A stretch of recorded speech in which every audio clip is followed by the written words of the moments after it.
Welcome back, watercolor artists. I am sharing my love of pinks and reds with you. This is part of the series of Wicked Greens and Popular Pinks. And I honestly love using red as a pink for watercolor because the white of the paper is the white that red needs for the pink. And so I can really get a lot of different pinks just from the reds that I use, and using a lot more water or having most of the reds are transparent, so then it's perfect for the pink. So there's amazing pigment qualities that make red a reliable pink. Some of them are more considered a rose color like I'm painting now, but a lot of times we use the white of the paper to make pink, and that is what I'm doing right now. I'm just kind of swatching my colors and kind of seeing how they blend and how much transparency there is for each color. Quin Rose and Brown Matter are both very pinky rose colors.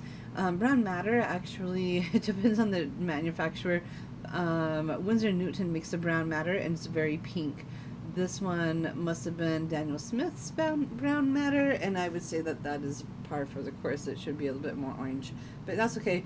Rhodonite Genuine is rhodite grounded up into pigment. So such a pretty pink. It's probably the most natural pink you're gonna find in watercolor unless you buy something with zinc in it. And then I go into Mayan Red, which is a bit more red than pink than the Rhodonite, but it still works, and it's super bright. It's not very pinky, but it is really bright red, and I really truly enjoy Mayan Red. You'll see that like not all reds are created equally, which means you can't get the right pink. So I usually like to stick with alizarins and roses for the reds, for the pinks, but I am sometimes convinced that other reds will work.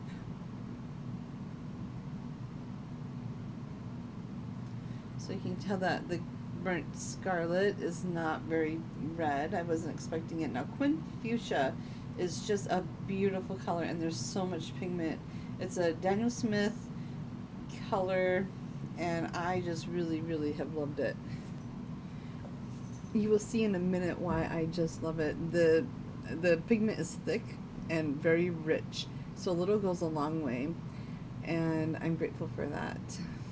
But it's a quinacrodone, so the texture is really just gorgeous, and yeah, it's just such a beautiful pinky pink color.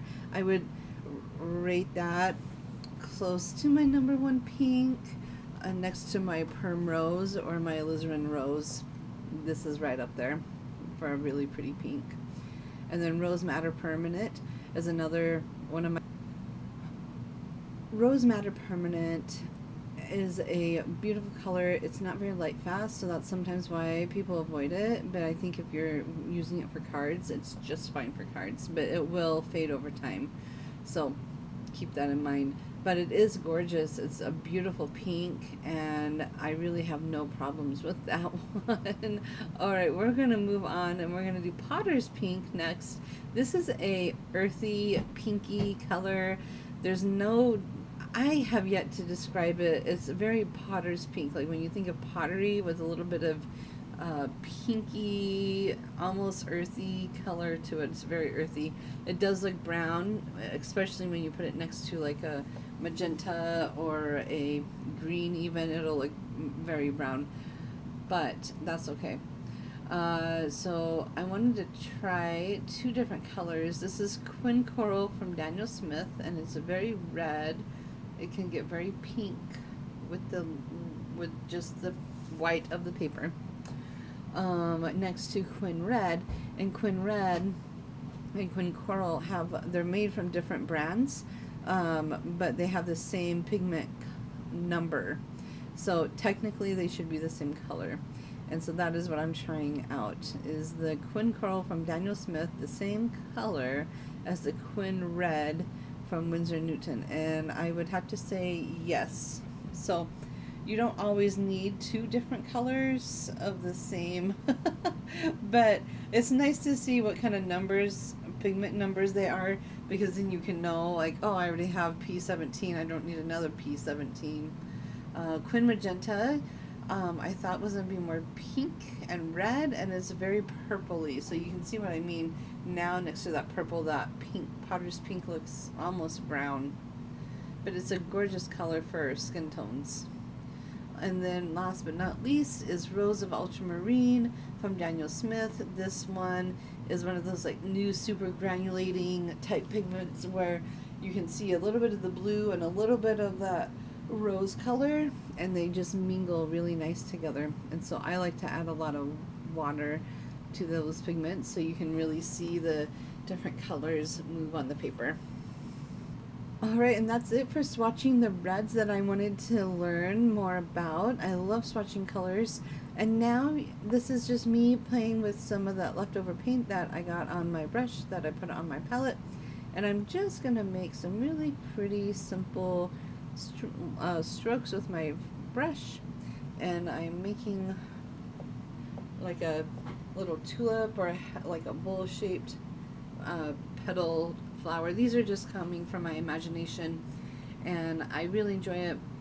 I also have some of the greens that were left over from my popular greens that I'm just going to add and use, and it's going to be such a fun, this is such a fun way to practice your brush handling and your mark making, because you can kind of just play and just enjoy the process, and that is what I'm doing, and it so far so good.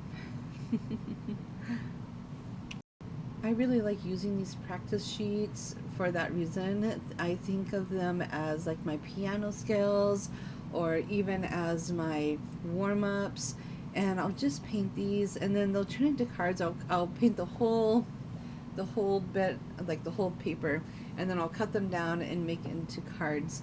And sometimes I have papers like this that I haven't made into cards for a while, until I feel like I'm ready, and then I'll just make them into cards. But they're fun. They're fun little like flower motifs. There's no wrong or right way to do it, just however you feel is appropriate.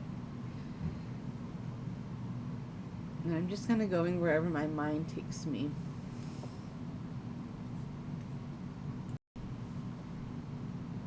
Alright, well, I'm about to the end of my fun little practice.